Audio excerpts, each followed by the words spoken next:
contains material not suitable for young children, but if you're a parent, don't move. Our next guest spent 4 years talking with suburban teenage girls who say that oral sex is the new goodnight kiss. And if you think that's shocking, it's just the beginning. Please welcome Charlene Azam. Welcome, Charlene.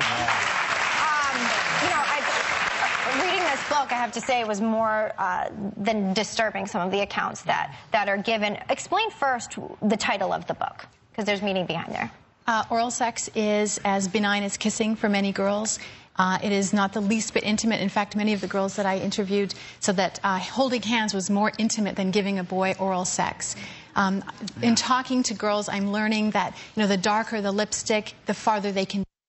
I just spoke to a principal at a high school who told me these are some of the things that they're engaging in, that the behavior is so common and so typical that they have their own codes within their groups. And this is also moving, the trend is that it's moving not just oral sex, but toward a trend of prostitution. Absolutely. In fact, I spoke to a principal on Monday who told me that middle school girls were caught giving oral sex to boys in the boys' bathroom in exchange for math homework. That's where it starts. Now, when you say, when you say prostitution... Well, they know the guys have none of the right answers.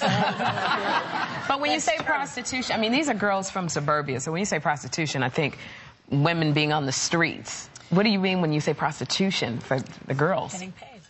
Absolutely. Getting paid. Getting paid, whether it's for attention or homework or designer goods. I mean, we are talking about middle-class girls who could be your neighbor. These are suburban girls whose families are professionals, mothers are doctors, teachers. You know, we're not, this is the hidden part of prostitution. They're not on the street. You had a story. Do the parents know it?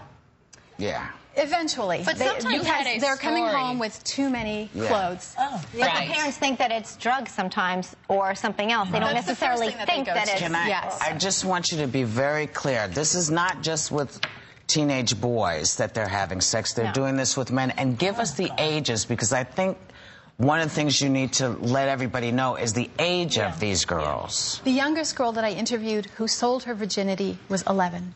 And she sold her virginity for $1,000. I spoke to a 13-year-old blonde girl. Blonde girls make more, for $3,000. You also And how old were the men who paid them?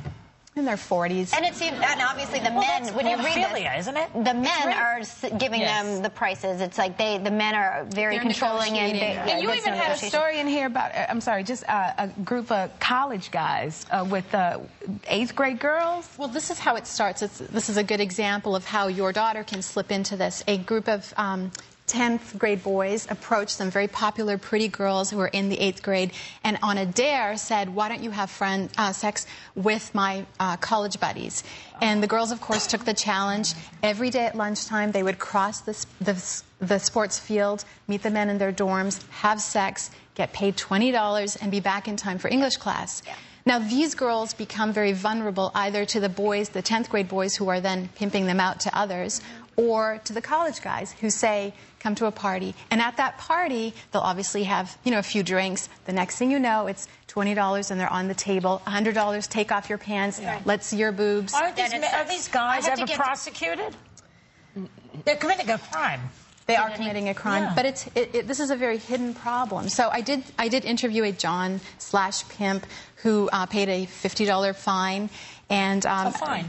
Many of these men pay fines. Statutory rape. You actually, you know, I give you a lot of credit for actually going to the girls and getting their story. With their permission, you videotaped some of what the reasons why they say they're doing this, and we have a clip of that for everyone to see. Like at a party, we'd be there and a bunch of my friends or whatever, and this guy would like have like a whole bunch of money or whatever, and he's like, okay, well, you know, and I'll give you so much. So I did. If I'm gonna sleep with one of them anyway because they're good looking, then why not get paid for it, right? 5 minutes and I got $100, right? Once you do it once, there's nothing stopping you from doing it again. So, what should a parent look for? If your daughter is dating an older boy, if she's in the 7th grade dating a 10th grader, her sexual willingness and exploration will be accelerated to meet his demands. So then the next boyfriend gets older. She's willing to do more. That's one thing. You should be very concerned if your daughter is dating an older boy.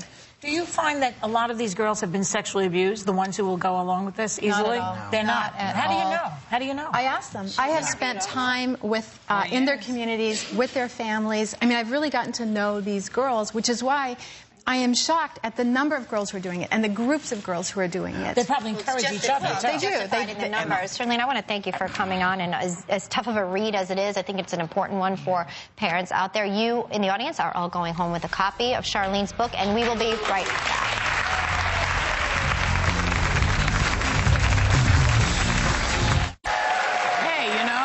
I just want to say that if you happen to be in Las Vegas over the weekend, I'm going to be performing on Friday and Saturday tonight. It's Friday. It's already Friday. Fly out there. Oh my God. You're going to have to get on a plane. It always knocks me out. But I'm at Encore. It's the Encore, which is part of the win. But all the rest of you who are going to be here or wherever you are, have a great day and take a little time to enjoy your Memorial Week.